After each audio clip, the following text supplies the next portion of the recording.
Angel ministries അവതരിപ്പിക്കുന്നു ജീവമാർഗം. സർവലോകവും നേടിയാലും സമ്പത്ത് കുന്നുപോൽ കൂട്ടിയാലും ജുർമിക്കും ലോകത്തിൽ വാഴും. ജീവമാർഗം പ്രോഗ്രാമിലേക്ക് ഏവർക്കും സ്വാഗതം. ഇന്ന് നമ്മോട് ദൈവവചനത്തിൽ നിന്ന് സംസാരിക്കുന്നത് ബ്രദർ ഐപ്പ് ചെറിയാൻ, ബാംഗ്ലൂർ. പ്രാർത്ഥനയോടെ ഈ സന്ദേശം ശ്രവിച്ചാലും. അപ്പോസ്തല പ്രവൃത്തികളുടെ പുസ്തകം 7-ാം അധ്യായമാണ് ഇന്ന് നമ്മൾ ചിന്തിക്കാൻ പോകുന്നത്. ഞാൻ മുമ്പ് പറഞ്ഞതുപോലെ അപ്പോസ്തല പ്രവൃത്തികളുടെ പുസ്തകത്തിലെ ഏറ്റവും വലിയ അധ്യായം, ഈ അധ്യായത്തിൽ സുദീർഘമായൊരു പ്രസംഗം എഴുതിയിരിക്കുന്നു. ലൂക്കോസിന് പ്രസംഗങ്ങൾ എഴുതുവാൻ വലിയ താല്പര്യമാണ്. പൗലോസിൻ്റെ പ്രസംഗം, പത്രോസിൻ്റെ പ്രസംഗം, ഇതൊക്കെ എഴുതിയിട്ടുണ്ട്. എന്നാൽ ഇതിലുള്ളതിൽ ഏറ്റവും വലിയ പ്രസംഗം പൗലോസിൻ്റെയോ പത്രോസിൻ്റെയോ അല്ല, സ്തേഫാനോസിൻ്റേതാണ്. അതിനൊരു കാരണമുണ്ട്. ഈ പ്രസംഗം വായിച്ചു നോക്കുമ്പോൾ നമുക്ക് മനസ്സിലാവും. എന്തായാലും ഞാനതിൻ്റെ തുടക്കത്തിലുള്ള ചില വാക്യങ്ങൾ വായിക്കാം. ഇതുള്ളത് തന്നെ ഒന്ന് മഹാപുരോഹിതൻ ചോദിച്ചതിന് അവൻ പറഞ്ഞത്, സഹോദരന്മാരും പിതാക്കന്മാരുമായ പുരുഷന്മാരെ കേൾപ്പിൻ. നമ്മുടെ പിതാവായ അബ്രഹാം ഹാരാനിൽ വന്ന് പാർക്കും മുമ്പേ മെസൊപ്പൊത്താമ്യയിൽ ഇരിക്കുമ്പോൾ തന്നെ തേജോമയനായ ദൈവം അവന് പ്രത്യക്ഷനായി. നിന്റെ ദേശത്തെയും നിന്റെ ചാർച്ചക്കാരെയും വിട്ട് ഞാൻ നിനക്ക് കാണിച്ചു തരുന്ന ദേശത്തേക്ക് ചെല്ലുക എന്ന് പറഞ്ഞു. അങ്ങനെ അവൻ കൽദയരുടെ ദേശം വിട്ട് ഹാരാനിൽ വന്ന് പാർത്തു. അവൻ്റെ അപ്പൻ മരിച്ച ശേഷം ദൈവം അവനെ അവിടെ നിന്ന് നിങ്ങൾ ഇപ്പോൾ പാർക്കുന്ന ഈ ദേശത്തിൽ കൊണ്ടുവന്ന് പാർപ്പിച്ചു. അവൻ അതിലൊരു കാലടി നിലം പോലും അവകാശം കൊടുത്തില്ല. അവന് സന്തതി ഇല്ലാതിരിക്കെ അവനും അവൻ്റെ ശേഷം അവൻ്റെ സന്തതിക്കും അതിനെ കൈവശമാക്കി നൽകുമെന്ന് അവനോട് വാഗ്ദത്തം ചെയ്തു. അവൻ്റെ സന്തതി അന്യദേശത്ത് എന്ന് പാർക്കും. ആ ദേശക്കാർ അവരെ അടിമയാക്കി 400 സംവത്സരം പീഡിപ്പിക്കും എന്ന് ദൈവം കൽപ്പിച്ചു. അവർ സേവിക്കുന്ന ജാതിയെ ഞാൻ ന്യായം വിധിക്കും. അതിൻ്റെ ശേഷം അവർ പുറപ്പെട്ടു വന്ന് ഈ സ്ഥലത്ത് എന്നെ സേവിക്കും എന്ന് ദൈവം അരുളി ചെയ്തു. പിന്നെ അവന് പരിച്ഛേദന നിയമം കൊടുത്തു. അങ്ങനെ അവൻ ഇസഹാക്കിനെ ജനിപ്പിച്ചു. 8-ാം നാൾ പരിച്ഛേദന ചെയ്തു. ഇസഹാക്ക് യാക്കോബിനെയും, യാക്കോബ് 12 ഗോത്രപിതാക്കന്മാരെയും ജനിപ്പിച്ചു. ഗോത്രപിതാക്കന്മാർ യോസഫിനോട് അസൂയപ്പെട്ടവനെ മിസ്രൈമിലേക്ക് വിറ്റുകളഞ്ഞു. എന്നാൽ ദൈവം അവനോടുകൂടെ ഇരുന്ന് സകല സങ്കടങ്ങളിൽ നിന്ന് അവനെ വിടുവിച്ച് മിസ്രൈം രാജാവായ ഫറവോൻ്റെ മുമ്പാകെ അവന് കൃപയും ജ്ഞാനവും കൊടുത്തു. അവനെ മിസ്രൈമിനും തൻ്റെ സർവ്വഗ്രഹത്തിനും അധിപതിയാക്കി വെച്ചു. മിസ്രൈം ദേശത്തിലും കനാനിലും എല്ലാം ക്ഷാമവും മഹാകഷ്ടവും വന്നാറെ നമ്മുടെ പിതാക്കന്മാർക്ക് ആഹാരം കിട്ടാതെയായി. മിസ്രൈമിൽ ധാന്യമുണ്ട് എന്ന് കേട്ടിട്ട് യാക്കോബ് നമ്മുടെ പിതാക്കന്മാരെ 1-ാം പ്രാവശ്യം അയച്ചു. 2-ാം പ്രാവശ്യം യോസഫ് തൻ്റെ സഹോദരന്മാരോട് തന്നെത്താൻ അറിയിച്ച് യോസഫിൻ്റെ വംശം ഫറവോന് തെളിവായി വന്നു. യോസഫ് ആളയച്ച് തൻ്റെ പിതാവായ യാക്കോബിനെയും കുടുംബത്തെ ഒക്കെയും വരുത്തി. അവർ ആകെ 75 പേരായിരുന്നു. യാക്കോബ് മിസ്രൈമിലേക്ക് പോയി. അവനും നമ്മുടെ പിതാക്കന്മാരും മരിച്ചു. ഞാൻ അവിടെ കൊണ്ട് നിർത്തുകയാണ്. ഇവിടെ സ്തേഫാനോസിനെതിരെ ഉന്നയിച്ച ആരോപണത്തിന് താൻ മറുപടി പറയുകയാണ്. ആരോപണം വിശുദ്ധ സ്ഥലത്തിനെതിരെ, ദൈവത്തിനെതിരെ, മോശയ്ക്കെതിരെ, ന്യായപ്രമാണത്തിനെതിരെ ഒക്കെ സംസാരിച്ചു എന്നതാണല്ലോ. സ്തേഫാനോസ് തൻ്റെ ആദ്യ വാക്കിൽ തന്നെ പറയുന്നത് സഹോദരന്മാരും പിതാക്കന്മാരുമായ പുരുഷന്മാരെ എന്ന് വെച്ചാൽ യാതൊരു ഡിസ്റെസ്പെക്റ്റും ഇല്ലാതെ, ബഹുമാനക്കുറവില്ലാതെയാണ് അവരോട് സംസാരിക്കുന്നത്. നമ്മുടെ പിതാവായ അബ്രഹാം ഹാരാനിൽ വന്ന് പാർക്കും മുമ്പേ മെസൊപ്പൊത്താമ്യയിൽ ഇരിക്കുമ്പോൾ തന്നെ തേജോമയനായ ദൈവം അവന് പ്രത്യക്ഷനായി. അപ്പോൾ ദൈവത്തെക്കുറിച്ച് പറയുന്നത് തേജോമയനായ ദൈവം, ഒരു ബഹുമാനക്കുറവും അവിടെയില്ല. അപ്പോൾ ദൈവത്തിനെതിരെ സംസാരിച്ചു എന്നുള്ള ആ വാദവും തെറ്റാണ്. അതിനും ഒരു ബേസില്ല, അടിസ്ഥാനമില്ല. പിന്നെ താൻ പറയുന്നത് എന്താണ്? നമ്മുടെ പിതാവായ അബ്രഹാം ഹാരാനിൽ വന്ന് പാർക്കും മുമ്പേ മെസൊപ്പൊത്താമ്യയിൽ ഇരിക്കുമ്പോൾ. ഇവരുടെ വേറൊരു ആർഗ്യുമെൻറ്റ് അല്ലെങ്കിൽ ഒരു അക്യൂസേഷൻ തിരുനിവാസത്തിനെതിരെ, വിശുദ്ധ സ്ഥലത്തിനെതിരെ സംസാരിച്ചു എന്നതാണ്. എന്താണ് ഈ വിശുദ്ധ സ്ഥലം? വിശുദ്ധ സ്ഥലം, ദേവാലയത്തിലെ വിശുദ്ധ സ്ഥലത്തെക്കുറിച്ചാണ് ഈ പറയുന്നത്. ഈ ദേവാലയത്തിലെ വിശുദ്ധ സ്ഥലത്ത് ആണ് ദൈവത്തിൻ്റെ സാന്നിധ്യം ഉള്ളതെന്നാണ് അവർ പറയുന്നത്.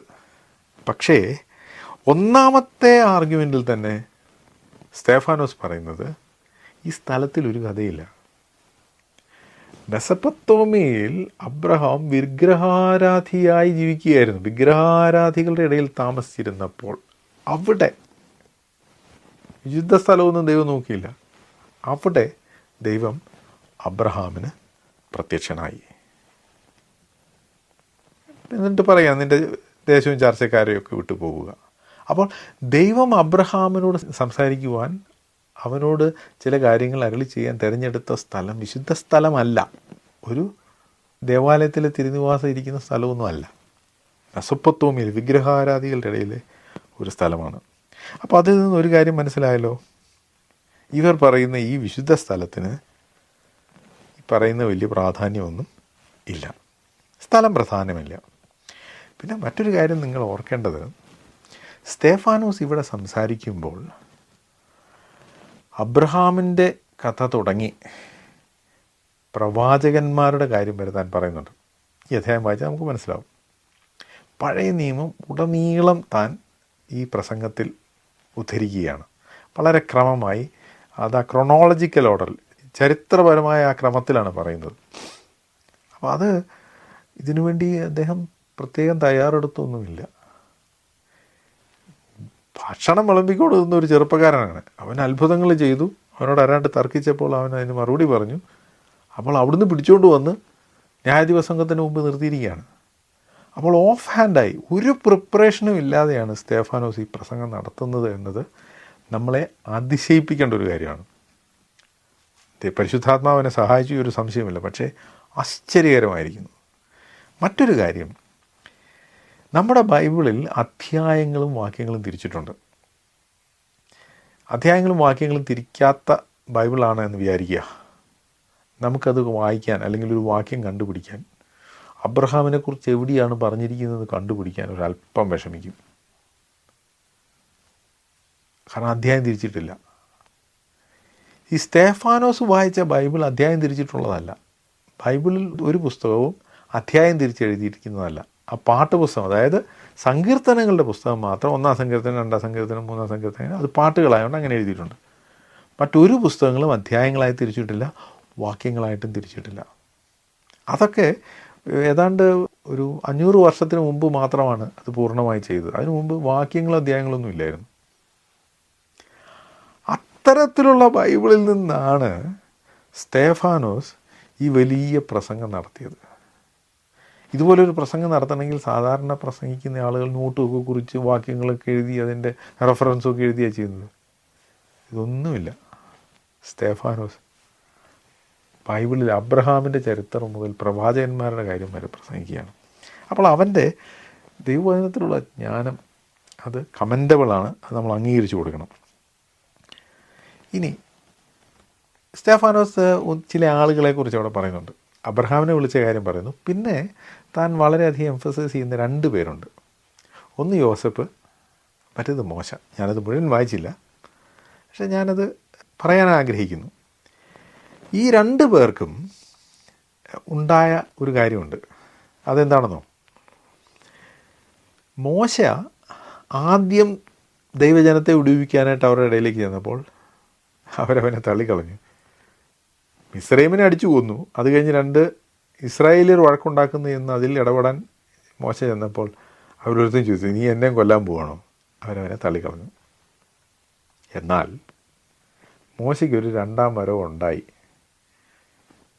ഏതാണ്ട് 40 കൊല്ലം ആടിനെ തീറ്റി കഴിഞ്ഞ് താൻ മടങ്ങി വന്നപ്പോൾ മോശ ജനം അംഗീകരിച്ചു, അവൻ നേതാവായി മാറി. അവിടെയും മുൾപ്പടർപ്പിൽ സീനായി മലയിൽ വെച്ച് ദൈവം മോശയോട് സംസാരിച്ചായിട്ട് വായിക്കുന്നുണ്ട്. അത് ഈ ദേവാലയം ഇരിക്കുന്ന സ്ഥലമായിട്ടൊരു ബന്ധവുമില്ല. അവിടെ ദൈവം പ്രത്യക്ഷപ്പെട്ടു. അപ്പോൾ ഈ 2 കാര്യങ്ങളാണ് സ്തേഫാനോസ് അവർക്കെതിരെ പറയുന്നത്. ഒന്ന്, സ്ഥലം ഒരു പ്രശ്നമല്ല.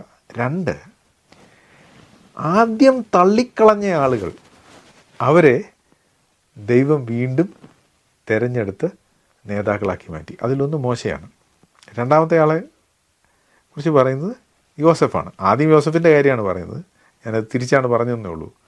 യോസഫിന് സഹോദരന്മാർ തള്ളിക്കളഞ്ഞു. എന്നാലും യോസഫിന് ഒരു 2ാം വരവുണ്ടായി. എങ്ങനെയായിരുന്നു അവൻ്റെ 2ാം വരവ്? അവൻ്റെ 2ാം വരവ് മിസ്രൈമിലെ അധിപതിയായിട്ടായിരുന്നു. അപ്പോൾ സഹോദരന്മാർ തള്ളിക്കളഞ്ഞ യോസഫ് രാജാവായി മടങ്ങി വന്നു. സ്വന്തം ജനം തള്ളിക്കളഞ്ഞ മോശ അവരുടെ നേതാവായി മടങ്ങി വന്നു. എന്താണ് ഞാൻ പറയാൻ ഉദ്ദേശിക്കുന്നത്? തള്ളിക്കളഞ്ഞവൻ രാജാവായി വരും. അതൊരു പ്രിൻസിപ്പിളാണ്. സത്യം പറഞ്ഞാൽ സ്തേഫാനോസിന് ഈ പ്രസംഗം മുഴുമിക്കാൻ അവർ അനുവദിച്ചില്ല. അവനെ കല്ലെറിഞ്ഞു കൊന്നു കളഞ്ഞു. മുഴുമിക്കാൻ അനുവദിച്ചിരുന്നുവെങ്കിൽ താൻ പറഞ്ഞേനെ, ഈ മോശയെ പോലെ യോസെഫിനെ പോലെ നിങ്ങൾ തള്ളിക്കളഞ്ഞ ഒരാളുണ്ട്, നസറായനായ യേശു.